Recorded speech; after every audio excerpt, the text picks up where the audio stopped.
મારો એક favourite quote છે કે when you align your dreams with your passion life become celebration. તો ઇન્ડિયાની અંદર કેમ્પિંગ છે ને એને ટુરિઝમના એક પાર્ટ તરીકે લેવામાં આવે છે. ગુજરાતમાં બહુ બધા લોકો ટ્રેકિંગ તરફ વળ્યા એનું રીઝન એ છે કે ઇન્વિન્સિબલે ટૂરની પ્રાઇસથી ઘણી ઓછી પ્રાઇસમાં ટ્રેકિંગ ઓફર કર્યું. તો with help of government of Gujarat forest ડિપાર્ટમેન્ટની હેલ્પથી સૌથી પહેલું ઇનિશિયેટિવ પોલો ફોરેસ્ટમાં કર્યો. તો ઇન્વિન્સિબલ આ એક વર્ડ ચૂઝ કરવા પાછળની હિસ્ટ્રી એનજીઓ માટે કોરોનાનો ટાઈમ કેવો રહ્યો? જાજા લોકો છે તે એક સ્ટ્રોંગ રૂલ તમે શું એમાં સેટ કર્યો છે કે ભાઈ આ આપણો એક ફોકસ રાખવાનો છે? કોઈ આમ મેજિકલ ગોડ સેવિંગ એક્સપિરિયન્સ તમે ફેસ કર્યો હોય? ઇન્વિન્સિબલ એનજીઓ તો તમને બધાને ખબર જ હશે, એમાં તમે કેમ્પિંગ પણ કર્યું હશે, પણ શું તમને એ ખબર છે કે એમની શરૂઆત કઈ રીતની થઈ, એમના ફાઉન્ડર કોણ છે?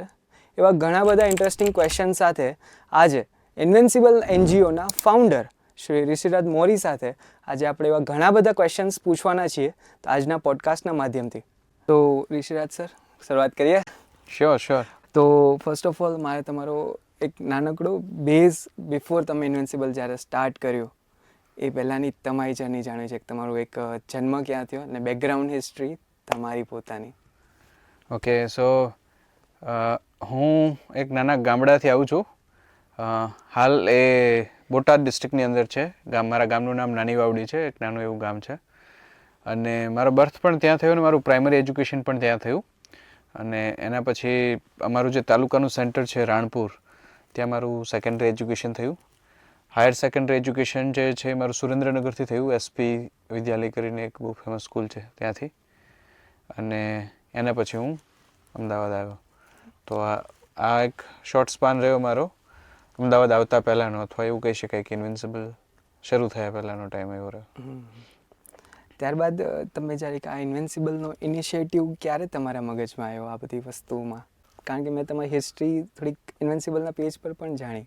હા, એટલે એક એવું કહી શકાય કે એક પર્સનલ ઇન્ક્લિનેશન મારું 100% રહ્યું અને એના લીધે બહુ બધી એક્ટિવિટીઝ જે છે એ લાઇનઅપ થઈ. ઓવરઓલ જોવા જઈએ તો જ્યારે હું નેશનલ ડિફેન્સ એકેડેમીથી અહીંયા રિટર્ન આવ્યો અને મારી પાસે જ્યારે એનસીસીનો ચાર્જ હતો ત્યારે મેં અમુક વસ્તુઓ ઓબ્ઝર્વ કરી કે ઘણી બધી એવી એક્ટિવિટીઝ છે કે જે સ્ટુડન્ટ્સને એક સ્પેસિફિક એજ ગ્રુપમાં મળવી જોઈએ.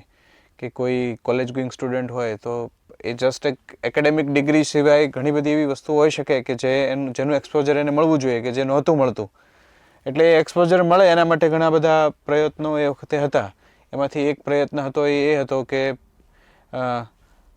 એનસીસીના જે કેડેટ્સ હતા એ એનસીસીના કેડેટ્સ જે છે એ સ્પેસિફિકલી અમુક એક્ટિવિટીમાં એંગેજ થાય, જેમ કે મેપ રીડિંગ છે, હાઇકિંગ છે, આ બધી એક્ટિવિટીઝ કરતા થાય. તો એના માટે કંઈક નવું થાય એવું એક થોટ હતો. તો ઇનિશિયલી એનસીસીની ટીમ છે એ ખાસી એન્થુસિયાસ્ટ હતી કે અમારે પણ કંઈક આવું કરવું છે એમ. તો with help of government of Gujarat forest ડિપાર્ટમેન્ટની હેલ્પથી અમે સૌથી પહેલું ઇનિશિયેટિવ પોલો ફોરેસ્ટમાં કર્યો. પછી શું થયું, એનસીસીનો કેમ્પ પૂરો થયો એટલે એનએસએસ રેડી હતું એના માટે.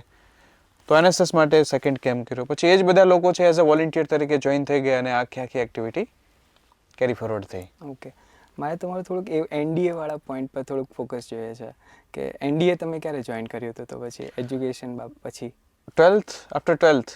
ઓકે. નેશનલ ડિફેન્સ એકેડેમી એ યુપીએસસીની એક્ઝામિનેશન છે.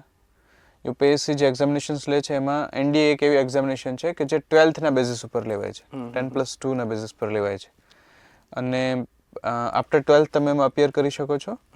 એટલે એવું કહી શકાય કે યુપીએસસી દ્વારા લેવાતી નોન ગ્રેજ્યુએશન લેવલ ઉપર લેવાતી એકમાત્ર એક્ઝામિનેશન છે. સો જસ્ટ આફ્ટર 12th મેં જોઈન કર્યું હતું. ઓકે. તો ઇન્વિન્સિબલ આ એક વર્ડ ચૂઝ કરવા પાછળની હિસ્ટ્રી? કારણ કે થોડું ક્રિએટિવ વર્ડ છે. હા, થોડો ક્રિએટિવ છે અને લેમન લેંગ્વેજમાં થોડો ટફ પણ છે. ઘણા બધા લોકો માટે ટંગ ટ્વિસ્ટર બની જાય છે.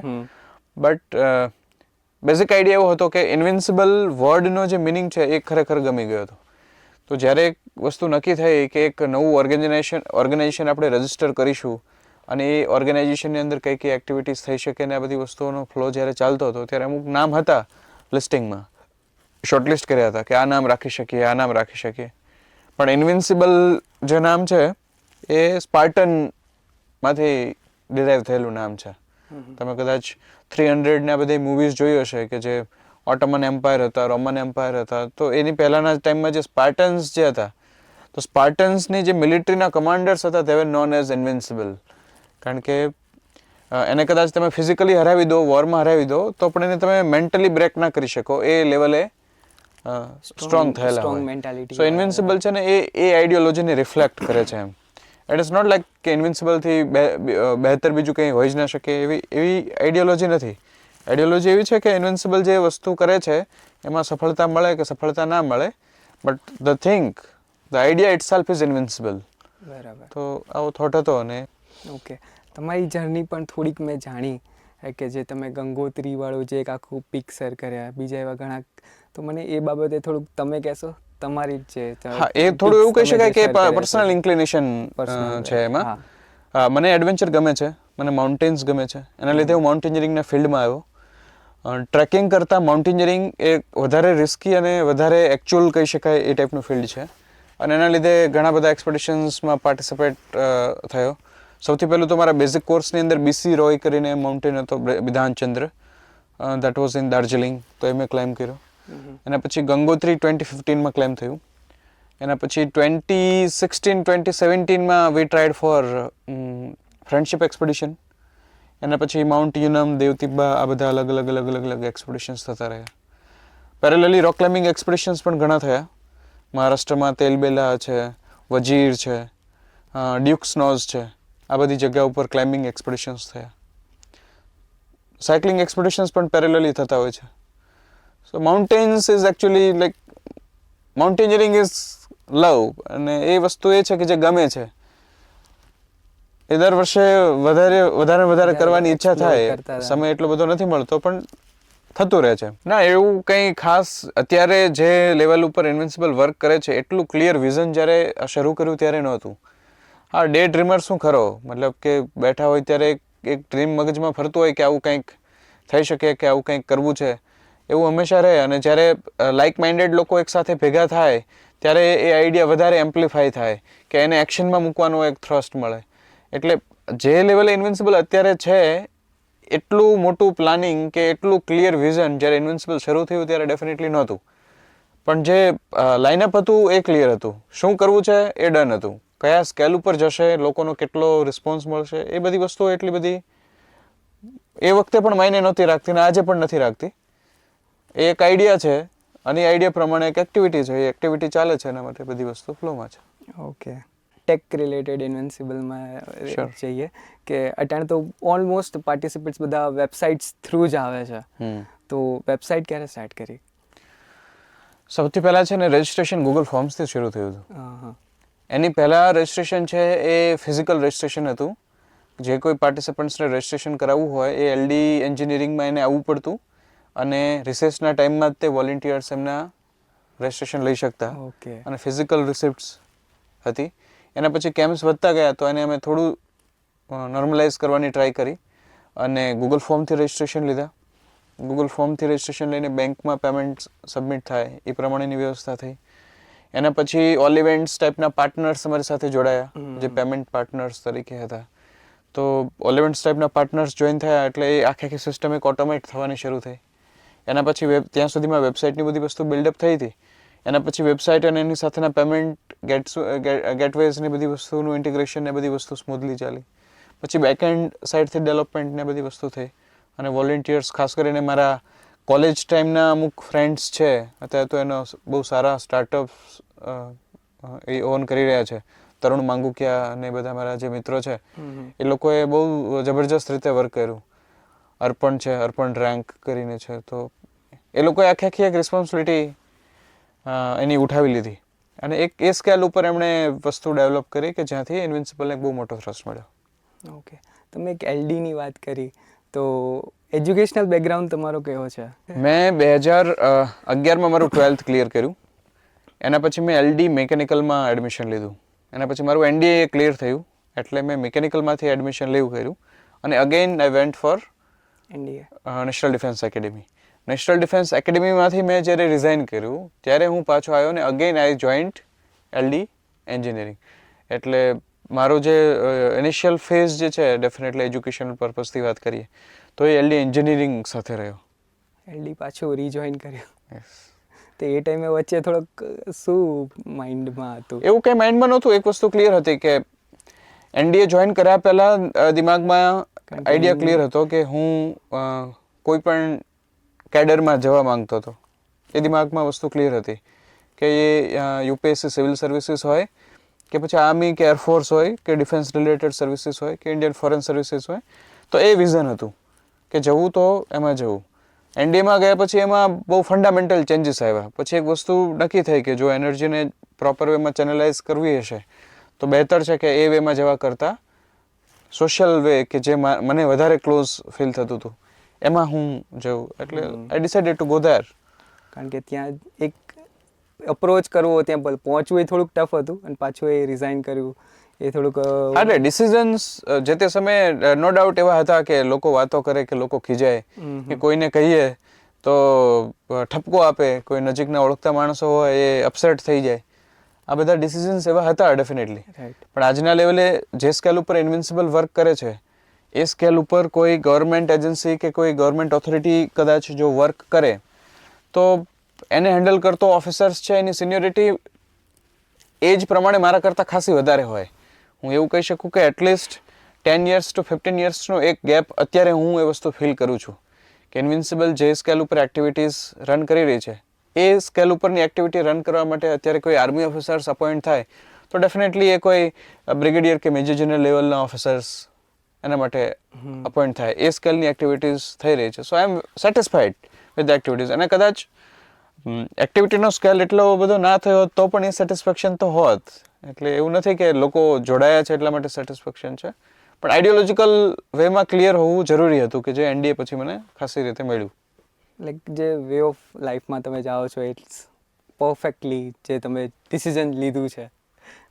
હા, એટલે મારો એક ફેવરેટ કોટ છે કે when you align your dreams with your passion life become celebration. Right. So આ એક્ઝેક્ટલી એ વસ્તુ છે કે પેશન જે ફિલ્ડમાં હતું એની સાથે મેં ડ્રીમ્સ અલાઇન કર્યા અને એના ઉપર આખી વસ્તુઓનું વર્કઆઉટ થયું એટલે લાઇક માઇન્ડેડ લોકો મળતા ગયા. બાકી ઇનિશિયલી તો તમને ટ્રેકિંગનો શોખ હોય બટ યુ ડોન્ટ નો કે તમારા જેવા કેટલા લોકો હશે કે જેને ટ્રેકિંગનો શોખ હશે. મને તો ખ્યાલ છે કે મારા ક્લાસમાં when I was there in LD College of Engineering, મારા ક્લાસમાં તો મારા સિવાય કોઈ નહોતું કે જેને ટ્રેકિંગનો કે હાઇકિંગનો શોખ હોય. મને પહાડ પ્રત્યે અલગ જ લગાવ હતો. મારા ક્લાસમાં કોઈ નહોતું.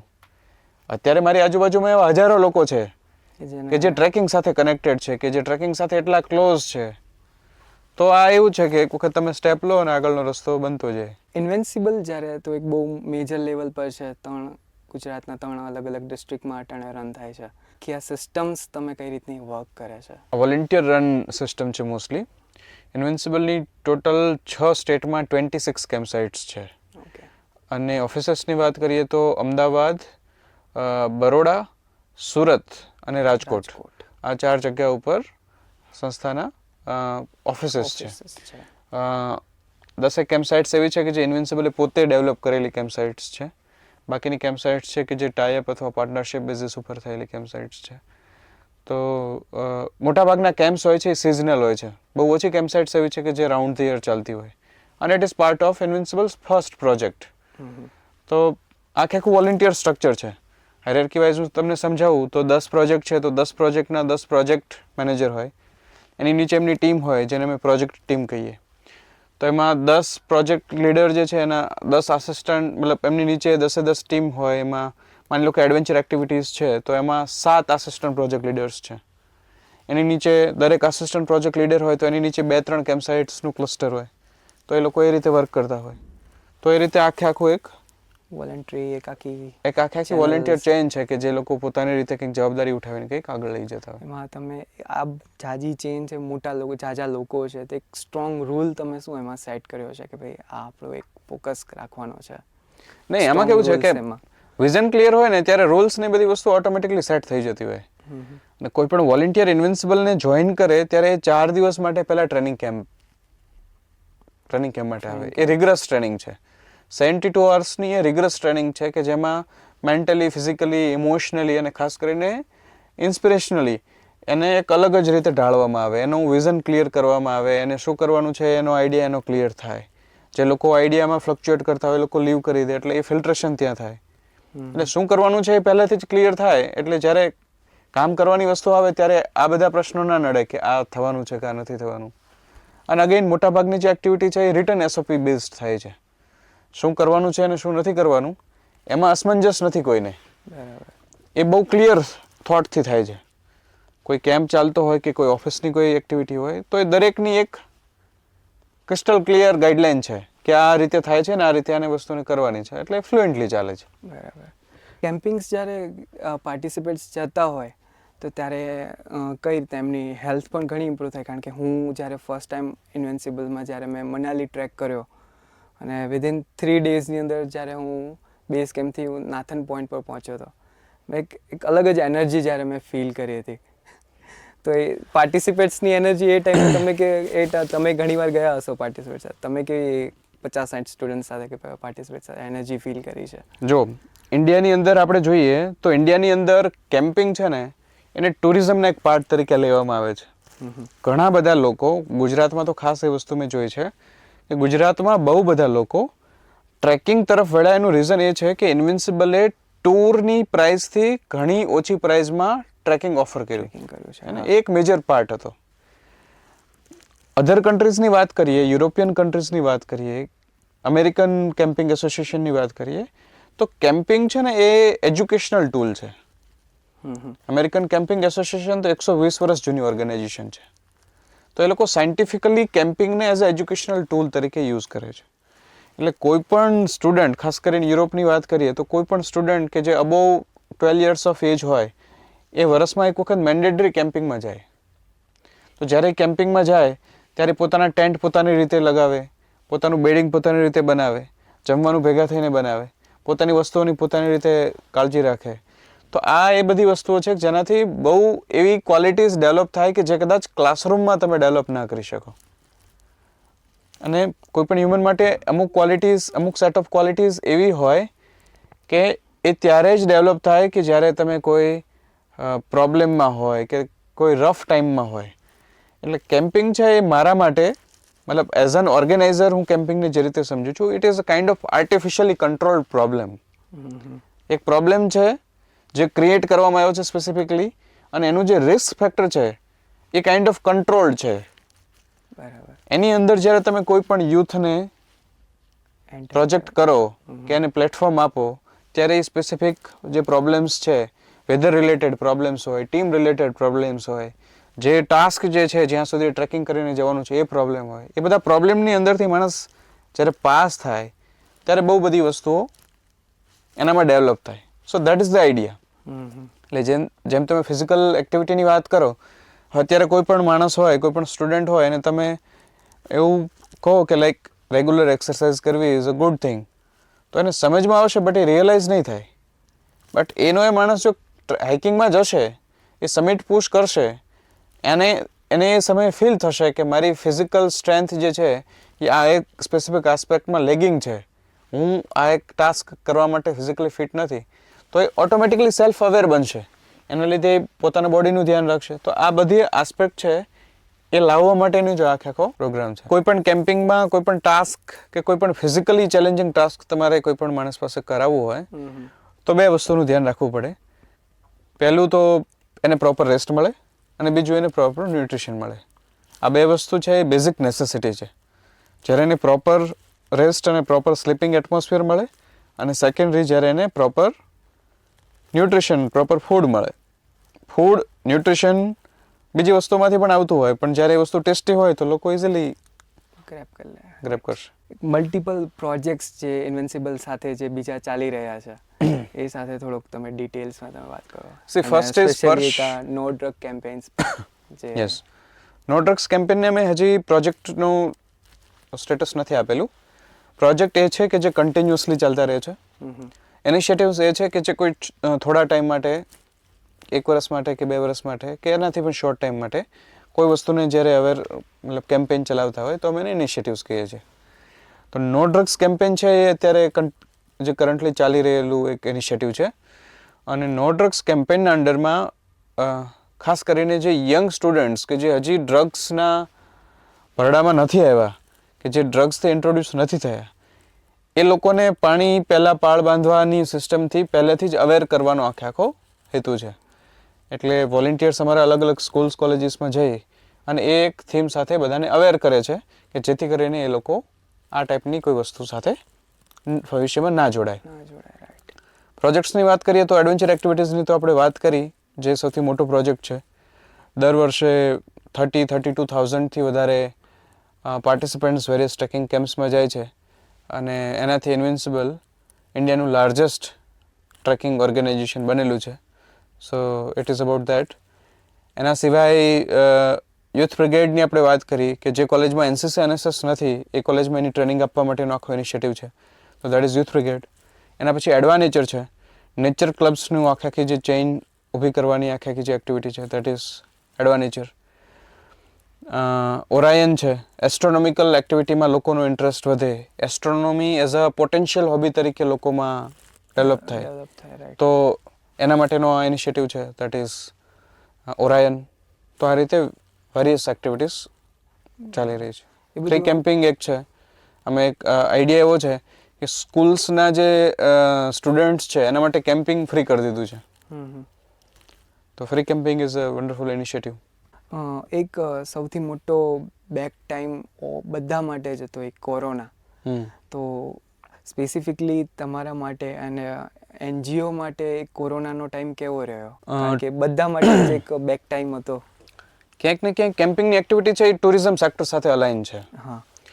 અને કોઈ પણ સમયે જ્યારે ફાઇનાન્શિયલ ક્રંચ આવે ત્યારે લોકો જે સૌથી પહેલી વસ્તુઓ ઉપર કાપ મૂકે એ આ બધી મોજ શોખની વસ્તુઓ કે એક્સ્ટ્રા એક્સપેન્સીસ જે બચાવી શકાય એ બધા હોય. એટલે ટુરિઝમ ઉપર સૌથી પહેલો કાપ વાગે. અને that is one of the main reason કે જ્યારે કોવિડનો ટાઈમ હતો ત્યારે મોટાભાગની જે ટુરિઝમ એજન્સીસ છે એની જે સિચ્યુએશન છે એ થોડી વધારે ખરાબ થઈ. ઇન્વિન્સિબલે જેટલા પણ પેઇડ લોકોનો સ્ટાફ હતો એ બધાને કન્ટિન્યુ કર્યા હતા. અને બહુ એટલો બધો વધારે પ્રોબ્લેમ નહોતો કારણ કે જેવું લોકડાઉન ખોલ્યું એ પછી તરત જ કેમ્પ સાઇટ્સ બધી રનિંગ થઈ ગઈ હતી.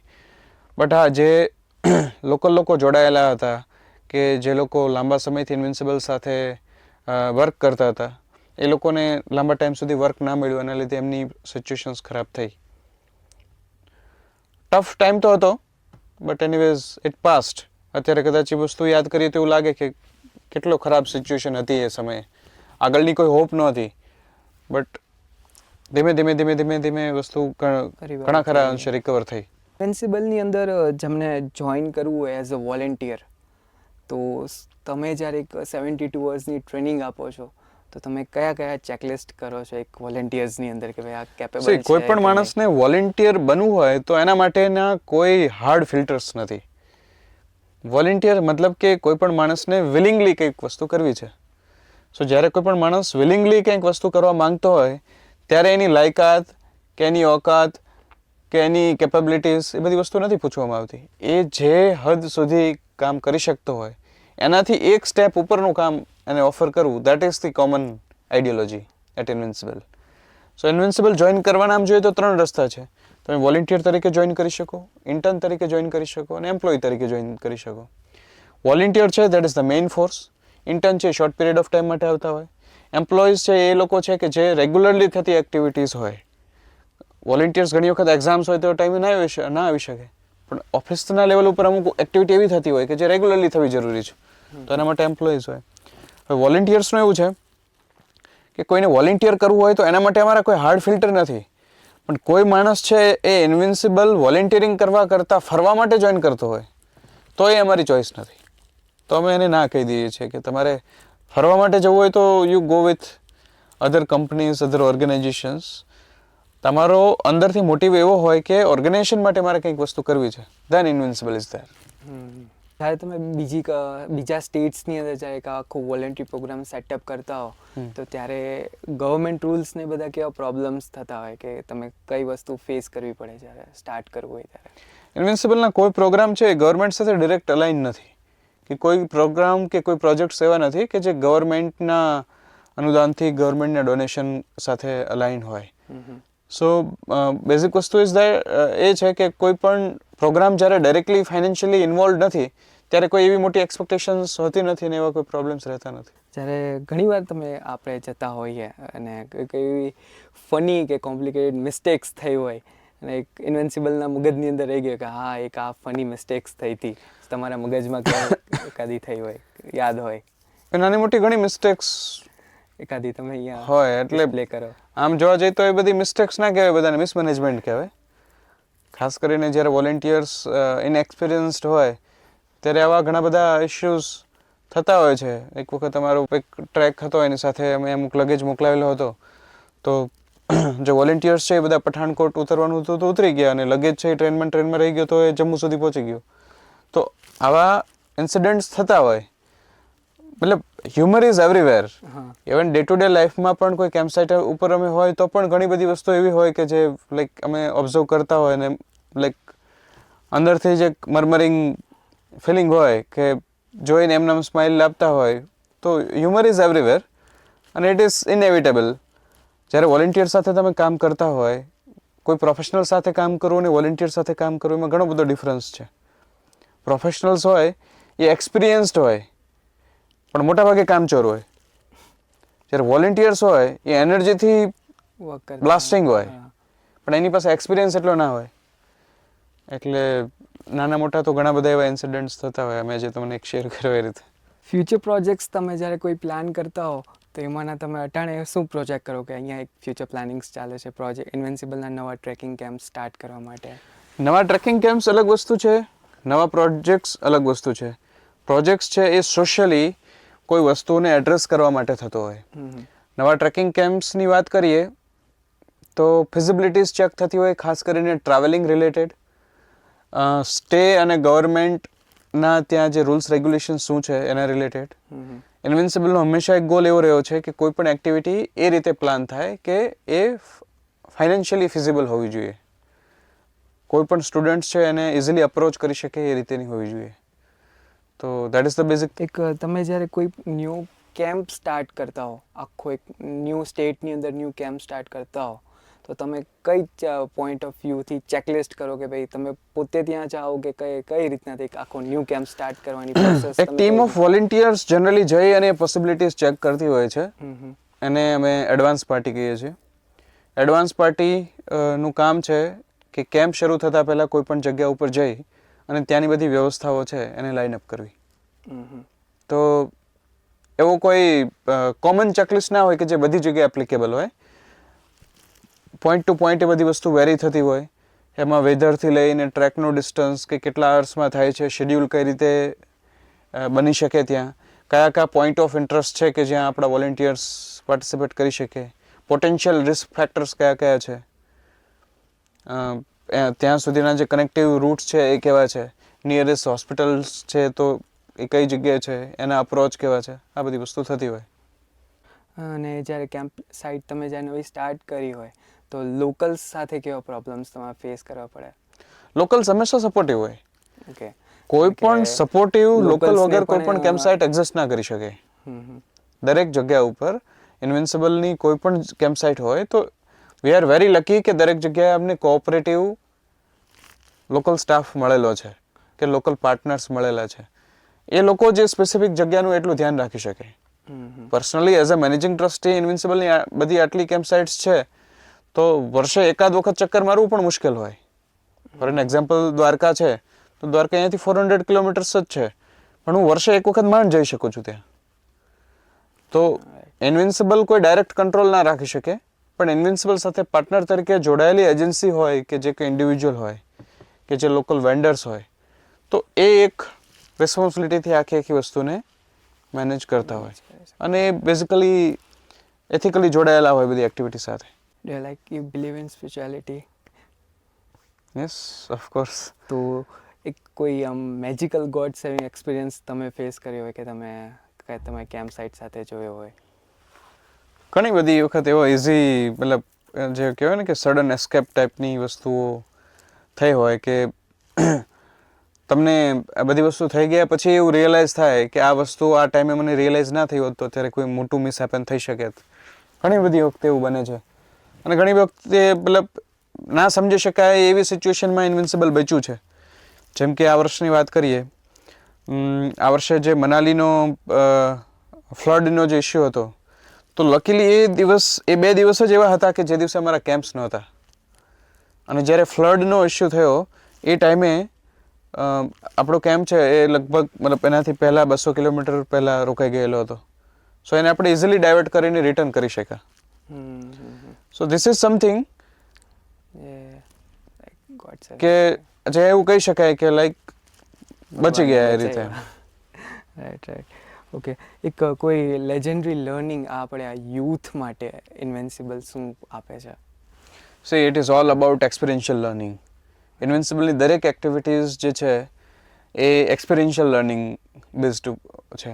અમુક ઇનિશિયેટિવ્સ લાઈક નો ડ્રગ્સ કેમ્પેનને આ બધા ઇનિશિયેટિવ્સ છે એને છોડી દેતા દરેક વસ્તુ ફિઝિકલી વિથ હેન્ડ એક્સપિરિયન્સ કરી અને શીખવા મળતી વસ્તુઓ છે. એટલે હું એવું માનું છું કે યુથ માટે તો આ બધી વસ્તુઓ ઇમ્પોર્ટન્ટ જ છે. પણ કોઈ એવું સિંગલ વસ્તુ હાઇલાઇટ કરવી આઈ ડોન્ટ થિંક કે એ એટલું વાયબલ ગણાશે કે જેને એવું કહીએ કે this is the message from invincible. કારણ કે ઇન્વિન્સિબલ 10 અલગ અલગ સેક્ટરમાં વર્ક કરે છે અને એ બધા સેક્ટર છે એ ખાલી ટ્રેકિંગ સાથે નથી જોડાયેલા. બની શકે કે અમુક પ્રોજેક્ટ છે એ કેમ્પિંગ અને એડવેન્ચર સાથે જોડાયેલા છે.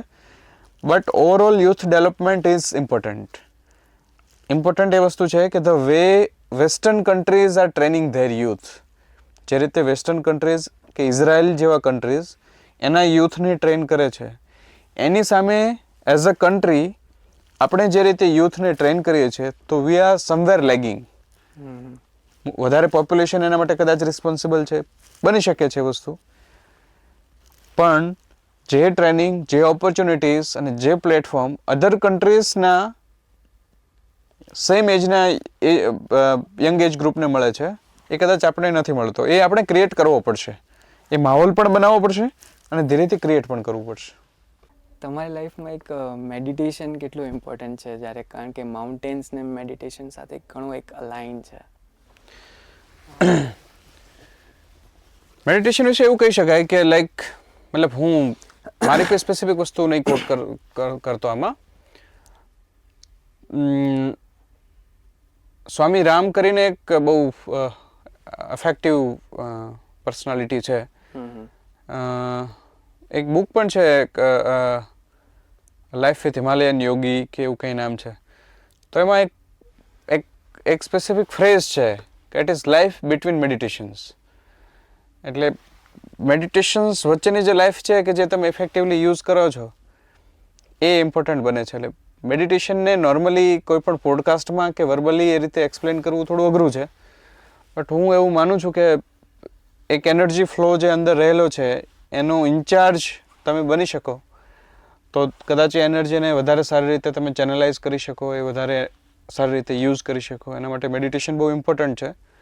માઉન્ટેન્સ સાથે મેડિટેશનને એટલા માટે વધારે ક્લોઝ સંબંધ છે કારણ કે માઉન્ટેન્સ ઉપર નોર્મલ હ્યુમન એનર્જીસ છે એ એન્ટેંગલ્ડ ના હોય. અગેન માઉન્ટેન્સ છે, પિરામિડ્સ છે. કોઈ પણ પિરામિડ સ્ટ્રક્ચર હોય એનો એનર્જી ફ્લો જે છે એ એમનામ થ્રોબિંગ હોય, વધારે પાવરફુલ હોય. કોઈ પણ સમિટ ઉપર પહોંચી અને એક અલગ જ પ્રકારની શાંતિ કે એક અલગ જ પ્રકારની એક્સાઇટમેન્ટ ફીલ થાય એનું રીઝન શું છે? તો that reason is summit, because you are on the top of that pyramid. So meditating is not just closing eyes and sitting alone, but mountains and meditations ની વાત કરીએ તો it is like પેલું રૂબરૂ વાળો એક્સપિરિયન્સ હોય. તમે માઉન્ટેન્સમાં હોય તો તમે તમારી સાથે હોય, તમારા અંદરથી જ તમે બહુ બધી વસ્તુઓ રિઝોલ્વ કરતા હોય અને એક વનનેસ ફીલ કરતા હોય. મેડિટેશન્સ અને માઉન્ટેન્સ એ રીતે જોવા જઈએ તો હાઈલી કનેક્ટેડ છે અને ઇમ્પોર્ટન્ટ તો છે જ. કે લાસ્ટ ક્વેશ્ચન, યુથ માટે શું તમે 4 મેસેજીસ આપશો એઝ ફોર યોર પર્સનલ એક્સપિરિયન્સથી? 3-4 વસ્તુ એવી મને લાગે કે બધાએ કરવી જોઈએ. પહેલી વસ્તુ તો મેડિટેશન. દરેક માણસે મેડિટેશન સાયન્ટિફિકલી શીખવું જોઈએ અને લાઈફમાં પ્રેક્ટિસ કરવાની ટ્રાય કરવી જોઈએ. એ એક એવી વિન્ડો છે કે જેને જ્યાં સુધી તમે ખોલો નહીં ત્યાં સુધી તમને ખ્યાલ ના આવે કે વિન્ડોની બહાર શું છે, અને કોઈ તમને એ વસ્તુ એક્સપ્લેન ના કરી શકે કે તમારી સામે એ ઇમેજિન તમને ના કરાવી શકે કે what is outside of that window. એટલે મેડિટેશન ઇઝ વન થિંગ.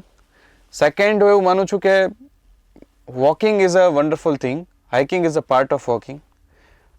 પહેલાંના ટાઈમમાં પણ અલગ અલગ જગ્યાઓ પર જાત્રા કરવી, ચાલીને જવું એનું બહુ ઇમ્પોર્ટન્સ હતું. અને એ જે ઇમ્પોર્ટન્સ હતું એની પાછળ સાયન્ટિફિક રીઝન છે કે તમે જ્યારે ચાલીને જાઓ ત્યારે તમારો સ્પાઇનલ કોર્ડ સ્ટ્રેટ હોય.